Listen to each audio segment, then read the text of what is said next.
breathwork has been a really cool tool to be able to go back and give that 2-year-old version of you, that 10-year-old version of you, that 16-year-old version of you, the love, the understanding, the compassion to be healed that you didn't get in that time, and then be able to choose something different. Welcome to the Marriage and Motherhood Podcast. I'm your host, Michelle Perda. As a marriage coach who's been through and still going through the trenches of motherhood myself, I get it. Life gets busy and sometimes your relationship takes a backseat. But guess what? You can feel like a couple while raising kids, and I'm here to help. Join me each week here as we dive into the messy but fulfilling world of marriage and motherhood. From navigating conflict to reigniting that spark, we're going to chat about it all. So, if you're juggling mom life with wife life, this podcast is for you. And hey, if you love what you hear, I'd be so grateful if you could rate and review this podcast on your favorite podcast platform. Here's this week's episode. Hello. Welcome back to another episode of the Marriage and Motherhood Podcast. I am super excited to have our guest here this week. This is Ashlee Livingstone. We are going to be talking about something that I think is like the most important thing for your marriage, for you as a mom, for you as a woman, as a person in general. And that's emotional wellness and being able to really understand how your nervous system works so that you can show up as the woman, the wife, and the mom that you want to be, the one that's present, the one that's connected. Not the one that's serious and stressed out and burned out all the time, but one who can truly be resilient to even the nastiest of tantrums, even the toughest of disagreements with your spouse, and be able to show up as a grounded person, able to get through the conflict or the challenge without losing your shit. So here's Ashlee. She's a personal growth and emotional well-being coach and breathwork facilitator. She's on a mission to support busy high achievers, women, and business owners in reaching their goals without sacrificing all their joy, time, energy, and freedom along the way. She is passionate about supporting her clients to clarify their highest priorities, release limiting beliefs, create time capacity, and set boundaries with confidence so they can be more productive and present, avoid burnout, and have time, freedom, and experience ease and joy in all aspects of their lives. Who doesn't want that? Thank you so much for being here, Ashlee. Can you share with us where you live, how old your kids are, all the things? So I am Canadian. So for all of your Canadian listeners, I'm based out of Ontario, really close to Toronto. And I'm a mom to an only. So I have an 11-year-old boy, which as a woman, it is a whole other world. And so we're in this like lovely era of he still wants to be with me and cuddle and all the things. And then, I'm bro. Yep. And like not cool. But then I still get the cuddles. So we're in this push-pull dynamic that I'm assuming is going to last the next few years. We'll see. Yeah. I have a 13-and-a-half-year-old and he's all about his friends now. Yeah. So I know. It's like I saw something posted about raising a son is like the longest breakup ever. It really is. I know. So not to depress everyone, but that's where I'm at. Yeah. It's the breathing. Yes, hence the breathing for sure. Yeah. Teenage years are so interesting because they're supposed to push boundaries. Yeah. It's a healthy thing for them in terms of their development and finding themselves. But as a parent, it's just like, oh my God. Yes. Can you just stop? I know. I had the conversation today. It's like, you don't have to tell me how to do everything. I'm like, fair. I am excited to not have to do that. Did you remember to put on deodorant? He's like, well, you need to remind me. I'm like, this is conflicting information. Like, so I will stop reminding you when you take the initiative to do the things. Like we gotta work together here a little bit. And you can kind of laugh about it. And other times you're just like, all right. Maybe a checklist. What else can we use? Right. I would love to not manage you. I would love that. Yes. It would be great if you knew that you smelt and you could put on your own deodorant. Yes. Not sure we're there yet. So back to me reminding you to put on deodorant before we leave the house. Yep. I love it. Oh my gosh. Mom life. Yeah. So, what inspired you to step into becoming this amazing resource for people out there for personal growth, for emotional well being, and even integrating in breath work to help them with that? Yeah. So I've been on my own personal growth journey, and I really think most of us have been, whether we're Mhm. super intentional about it or not. But I've made some big changes over the course of my adult life. And it started when I had my son. I quit my corporate job and decided to start my own business, right? That was like a big, huge shift for me, like giving up the pension, giving up the benefits, and working and owning my own time. And so that was a big personal growth moment. And then as I started my business, there a lot had to change. I had to learn a ton about myself. You think you learn a ton about yourself when you become a mom, you also do the same when you become a business owner. There is so much resilience required, so much emotional intelligence and time, boundaries, all the things. And as I was working on my business, I realized there are so many people I'm dealing with on a day to day basis who also don't know this. And I was just seeing so many people struggling with time, right? Especially when you become a mom, it's like all of a sudden time is hijacked, it's just gone.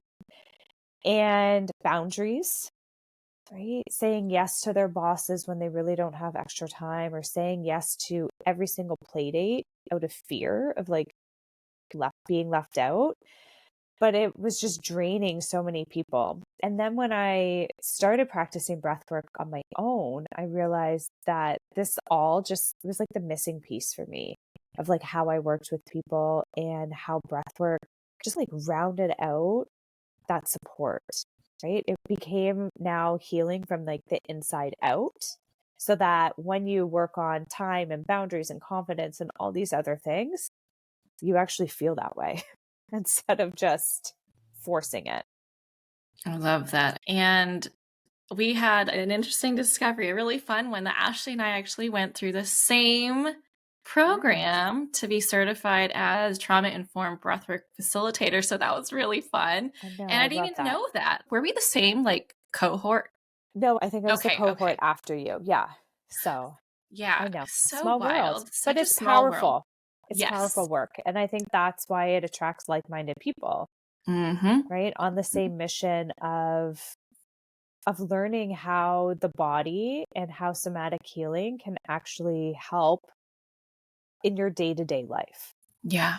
Yeah.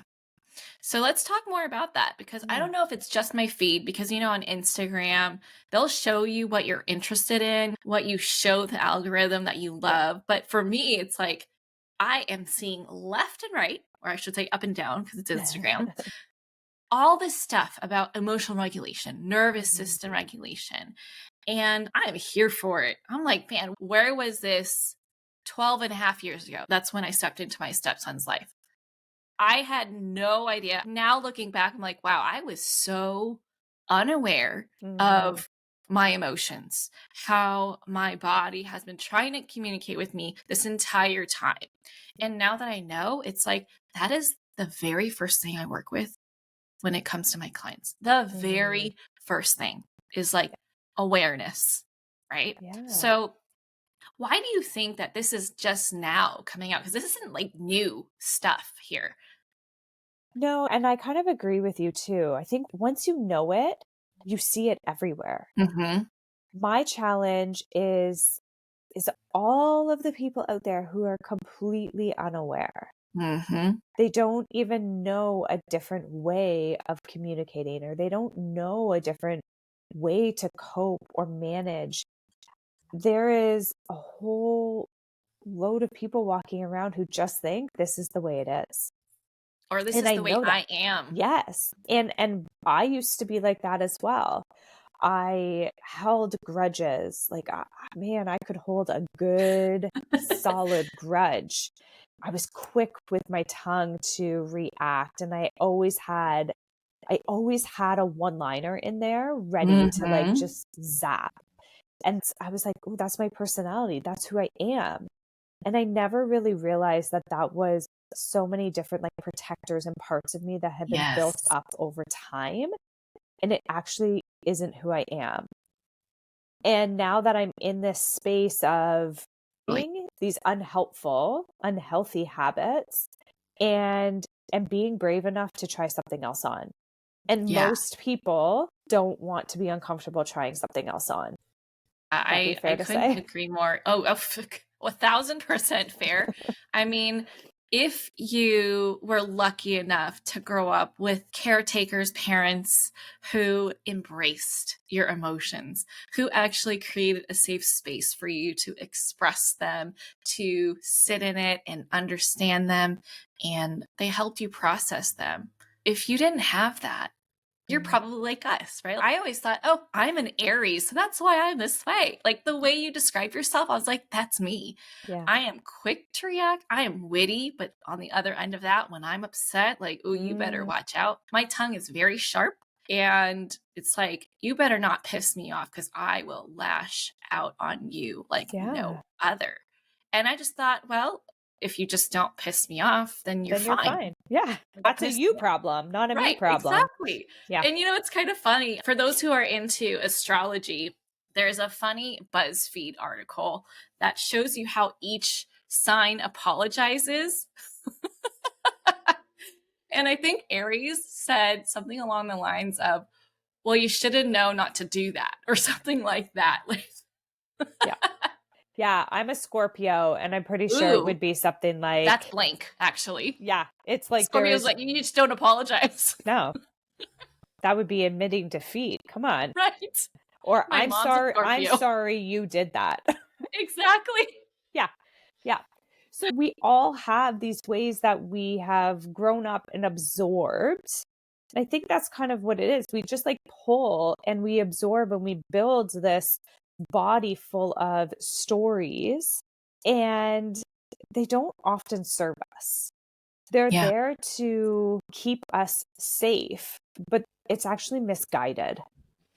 I think in many cases, we pull all these different parts of us and all of these different protectors, but they don't serve us, and we're not in danger.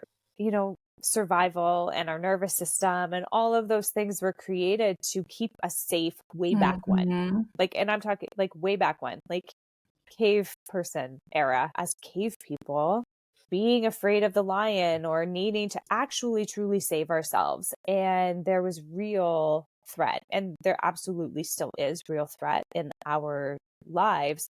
But we've kind of evolved to this place where you give me a dirty look and I'm threatened, right? My body reacts. Maybe my face gets red. I feel like I need to protect myself. Or I go back and I start analyzing, well, what was that look for? Why did that happen? What did they mean by that? And we just like, we pull up all of these experiences we've had throughout our lifetime, and we create all these stories, and they're not even accurate. We think we know, and our bodies think it's doing a good job for us, except most times it's not serving us. We need that fight or flight. We need that when there's actually a problem. You know, I often say this example of, you know, with my son, we live right across the street from a park. And if I am constantly yelling at him, like every day, all day, I'm constantly yelling at him, he's going to tune me out. So if he goes to run across the street and there's a car coming and he just hears my yelly voice, his body is just like, well, that's mom. He's not going to notice the difference. Whereas if I'm calm and I speak to him in a, you know, more connected way, when there is something to actually be activated about, he goes to run across the street and I'm like, wah! And I yell at him, his body is going to react differently. He's going to freeze. He's going to stop. He's going to look. That's what we actually want. But if we're constantly living in this agitated, stressed out fight or flight state, we're not having appropriate reactions. We don't even know what those would be. Yeah, this is so relevant because just yesterday I had a client call and I had noticed just even the simplest, most neutral questions or statements that her husband would say. Something as Mm, simple as, "Hey, do you want to watch a show together?" It would set her off. And so I had to tell her, like, "Hey, do you know what's really going on here?" Because when you take a look at that question, if your mom were to ask you that, would you have the same yeah. reaction? She'd be like, "Well, no."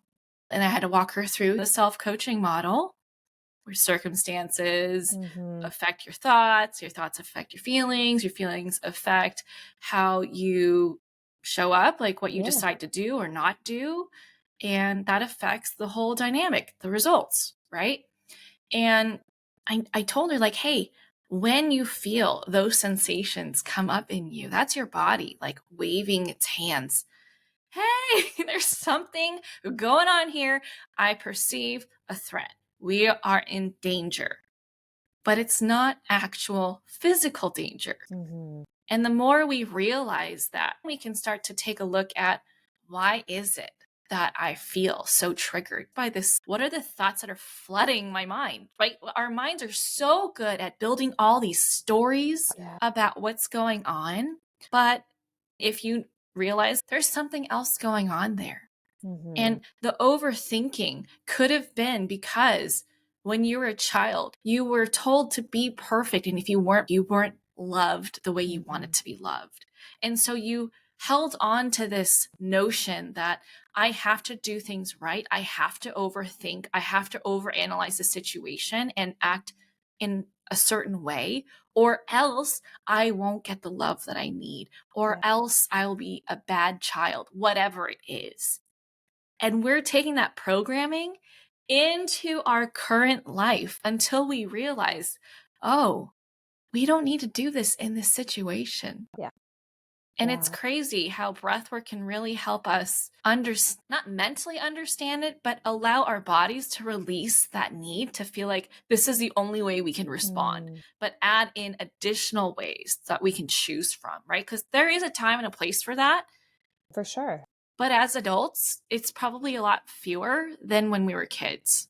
Yeah. I think one of the most interesting parts of my personal growth journey is this self-awareness. Mm-hmm. This, when I get triggered, or when sometimes it happens and I still fall into like super old patterns. Like, first to admit it, that self-awareness.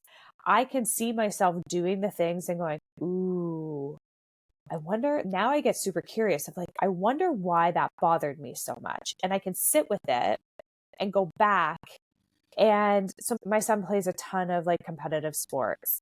And I still get super triggered when I'm with other families, other parents, and there's competition. I've tracked it back. It's like I'm still in high school.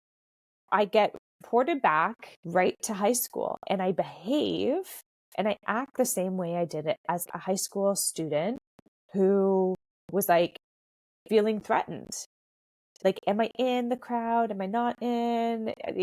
Like, am I getting left out? My body goes back to that time. And I heard something interesting about like somatic healing and our parts being that as we develop, there are parts of us that freeze in time. And that's why we end up behaving like a 2-year-old. It's like, yeah, because that part of you is actually frozen in time. And it didn't develop when the rest of you developed. So breathwork has been a really cool tool to go back and kind of release, be able to go back and give that 2-year-old version of you, that 10-year-old version of you, that 16-year-old version of you, the love, the understanding, the compassion to be healed that you didn't get in that time, and then be able to choose something different. And I think that's the constant work. It's not a one and done, right? I always want to say when people are like, oh, if I do a breathwork session with you, I'll be fine. I'm like, okay, that part of you might be. And as you know, it is constant work. It's like going to the gym, but for your emotional body, right? Everyone can understand. You don't go to the gym one time and walk out with a 6-pack. If So only. if only, exactly. Like, I would absolutely go to the gym then. But it is that consistent work. It is that maintenance. It's the checking in and the being triggered and going, oh, I'm so curious as to why this is bothering me. So that when it happens again, you can pick a different path. It's like choose your own adventure almost every time. That's totally a new way of me viewing our parts, is that it was frozen in time. Yeah. The way I learned it was that like the body is unlike the mind. The mind can grasp the concept of time. Today, tomorrow, yesterday, 5 years ago. The body's just like a flat plane. Yeah. It's a vault. It's just built in like with experiences. And if an experience in the current time reminds the body of something that it's experienced before, it doesn't matter if it's like in the basement. It's going to go grab it. It's like, okay, we know exactly how to respond to this because we've done this before. Yeah. And it's just You get mind-blowing. nervous, right? You get nervous, and that's where you feel it, right? I actually very much love public speaking. Yeah. I enjoy it. And there's still parts of me where I'm enjoying it, but my body's giving me away. Yep. Right? I'm like, why am I sweating right now? I like this. This is fun for me. But my body, there's still a little bit of a disconnect there. I haven't quite figured out, like, why am I sweating right now when I'm actually quite excited about this? And it's that your body just stores all of those experiences and it pulls on it whenever it wants to. Yeah. Oh my gosh. I'm the same way. I spoke at a mom event last year in April. I was so stoked to be a keynote speaker. I was so excited to share what I had to share. When it came time for me to go up, the host was announcing me. I was in the back of the room ready to walk up. Everyone was staring at her. I was so dysregulated. I knew this at the time. I already knew about nervous system regulation. I was like, wow, I'm like hyperventilating. I have so much energy bouncing around, not the good kind. I felt like I was going to die. Like I was going to go do something really dangerous, like jump out of a plane or go bungee jumping. And I really had to like lean on breath work and grounding exercises to be like, yo, we're fine. Yeah. This is good. Like this is really impactful work that we love. And as soon as I was able to do that and walk up stage, I was completely fine. Yeah. But it was such a trip because it's like, hey, wait a minute. We're excited. Can you remember that? Like, this is a good thing.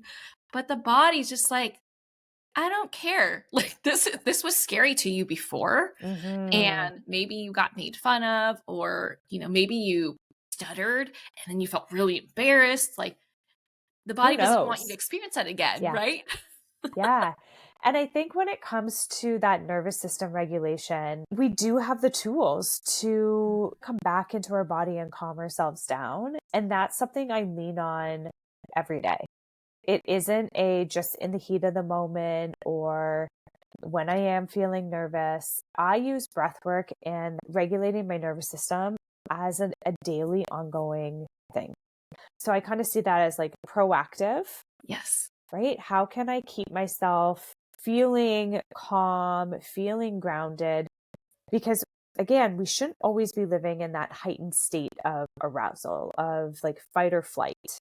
We should be able to move when we need to into that state and then back down into, right, that parasympathetic nervous system where we're like, okay, we are safe to be.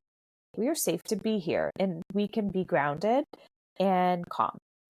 So for me, I think that was a big shift of like not being so wound. And I kind of describe it too as that like tightening, like everything just feels tight. And if you even like grab and put your hands in fists and like clench, like so tight and then let it go, that's the difference to me. Right? Most people are living with clenched fists, everything tight.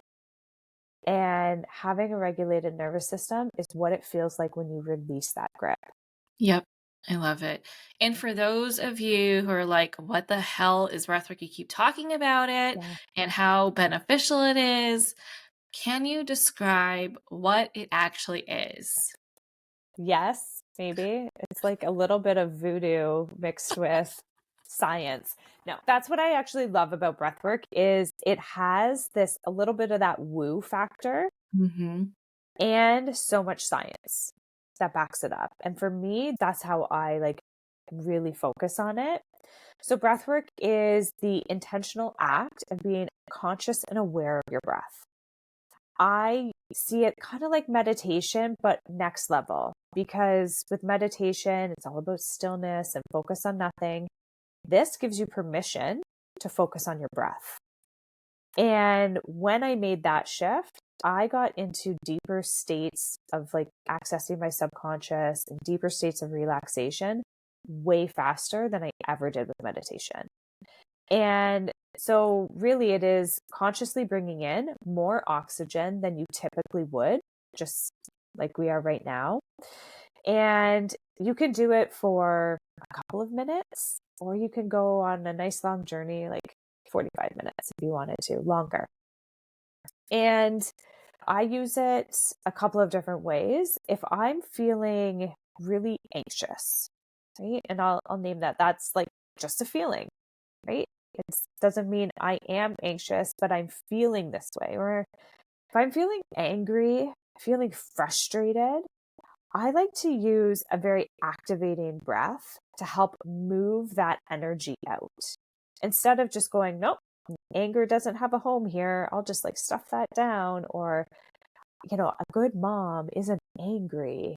That's crap. Yes. We are human and we still have anger. And so having an activating breath so if I'm just maybe breathing in and out through my mouth, really pulling on that energy, I find I can release that energy a lot faster. In that instance, I actually want to be in my fight or flight. I want that activation. I want to move through it.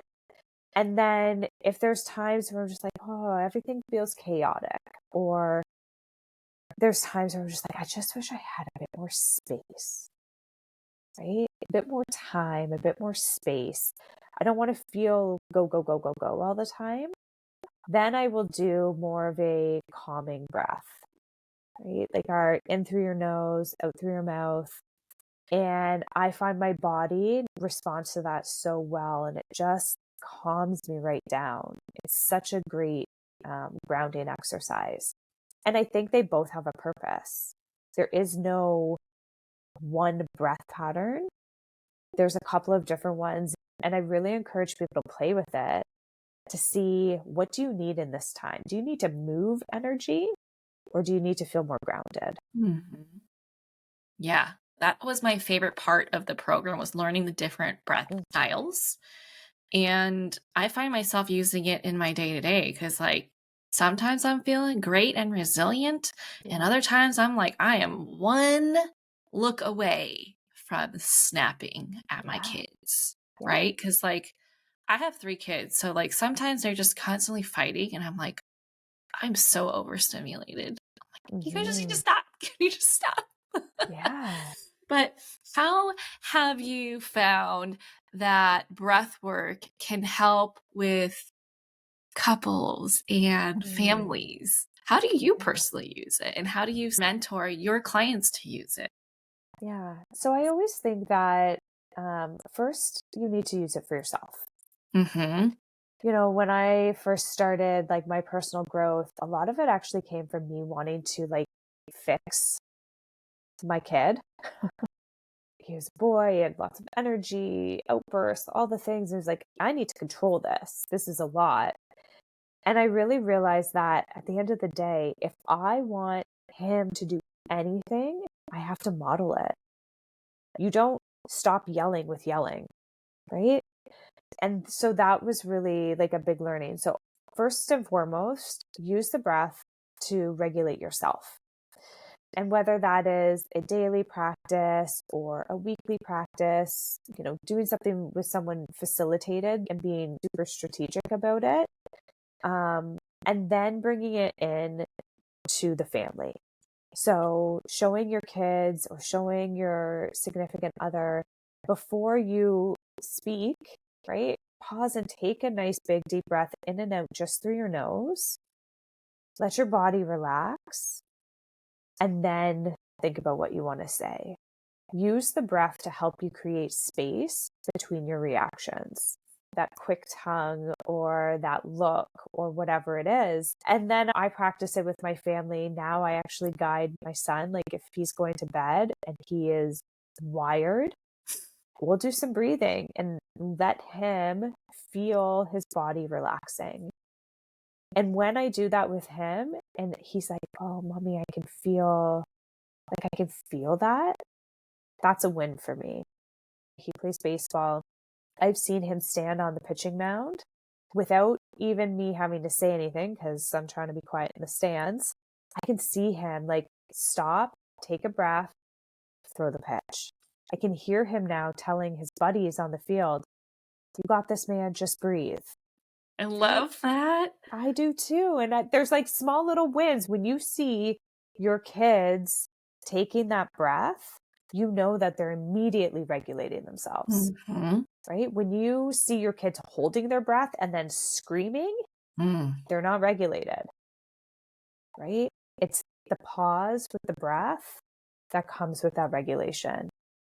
It comes with more intention, more thoughtfulness. And if we can all start doing that a little bit more, I think our reaction to just pop off or say the thing or react, it just slows everything down and creates that space.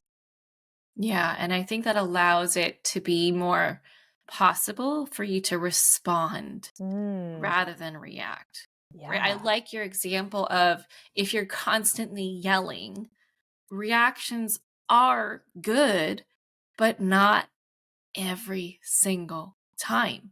So if you are finding yourself to be highly reactive, which I was, and on my worst days, I am, and that is a huge red flag for you to pay attention to. Like life is not meant to be in that mode 100% of the time. That's a lot of stress for you to constantly be living in, for you to be feeling. Can you imagine a life where you have moments of that rather than just a constant state of that? Right. And that's what Ashlee helps with. So if like you're like, oh my God, I didn't even realize until listening to this that I'm like a huge stress case right now. I constantly have my shoulders up to my ears. My jaw is always tight. My fists are always clenched. These are signs that your body's trying to tell you, you need to give yourself a break.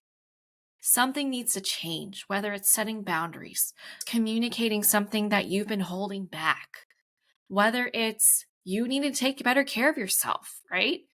So Ashlee has a free gift for you. Can you tell us a little bit about it? Absolutely. So I have a Breathe Your Way into Calm. It's an 8-minute audio where you can actually just get a bit of a taste of what breathwork is. I have some of my clients who actually use this. We call it driveway breathing. I think it's great for like transitions. You had a wild morning and you're about to leave to go to work. Try the audio. Don't do it while driving, but like parked. But breathe and release, right? That's a big thing. Breathe and release so that you can show up as your best self in the next part of your day. And, you know, if you've had a wild day at work, it's just been a lot. Before you come into your family, really love for you to do that audio, breathe and let it go so that your family is getting the best of you. There's so many of us who show up every day for everyone else, and then our families and ourselves get the worst of us. So this audio is 8 minutes. You can do it pretty quickly, and it just gives you a chance to recenter, refocus. I love that. I think a lot of times when people, I mean, myself included, when I was less aware, I always thought like one bad thing can ruin my whole day. Totally. But the more aware you become, the more you realize that your day is just made up of moments. And those moments can be shifted into something better, right? You can take this transition, and this audio that she's gifting us is an amazing way for you to be like, okay, that just happened. I'm feeling all these feelings that I am not liking. Yeah. So let's create a transition to help me bridge that gap between how I feel now and how I want to feel. So go Exactly. check that out. The link is going to be in the show notes. What's the best way for people to connect with you? Instagram. I'm pretty active on Instagram. So it's Ashlee.Livingstone. There's like a million E's in my name. I spell my first name with 2 E's and my last name's got an E on it. So anyway, you can also then see all the links and freebies that I put out there. And then, yeah, just get to know me a little bit better, because I think that's the other piece with all of this is there is no magic solution. There's just effort each day giving yourself the grace to say, like, today I'm going to do the best I can today. And then tomorrow you get to do it again. And not to beat yourself up that things didn't go perfectly, or, oh, I said the wrong thing, I reacted the wrong way, I'm not making progress. You are. Even when you have a bad day and you yell at everybody, because it still happens, you have that opportunity. And as soon as you bring awareness to it, that's the growth. When you can lay in bed at night going, I don't think I handled that the way I ideally wanted to handle that, that's growth. That's a shift. That's a break in the pattern that makes a huge difference in the long run. It's about baby steps instead of that like instant gratification of perfection. Absolutely. And I tell that to my clients all the time. So thank you so much for being here. Before I let you go, I love to ask my guests a question so the listeners can get to know you better. So normally I have a question about self-care, but I think I know what your answer is. So I'm going to ask you something different. Okay.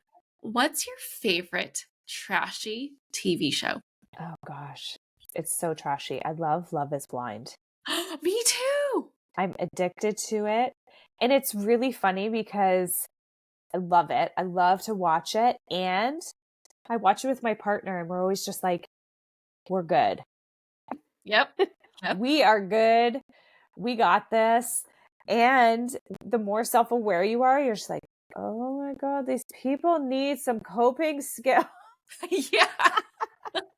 Now I like watch these shows and I'm like, I can't even like get the personal growth out of me because I'm just thinking, I think I should send them a message on Instagram. Like, you're not handling this well. No, not at But all. I love it. I love Love is Blind. It's so bad. It's good. Yeah, I love all the relationship shows. I mean, I'm sure you can imagine. It's just like so fun to watch, but also like so cringy. Well, thanks again for being here. I love this conversation. I love that we get to spread the word to help people out there be able to be their best selves and offer them the tools that are simple to do on a daily basis. So if you love this episode and you really resonate and connect with what we talked about here, please go find Ashlee, go connect with her, check out her free breathwork audio that you can use in your driveway or in the bathroom, whatever you need. And happy growing. Thanks again, Ashlee. Bye. That's it for this episode. If you enjoyed this episode and you'd like to help support the podcast, please subscribe and leave a rating and review. I would so appreciate that.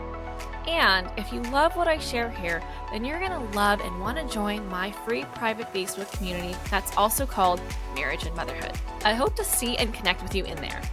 Otherwise, I'll catch you back here next week for the next episode. Bye.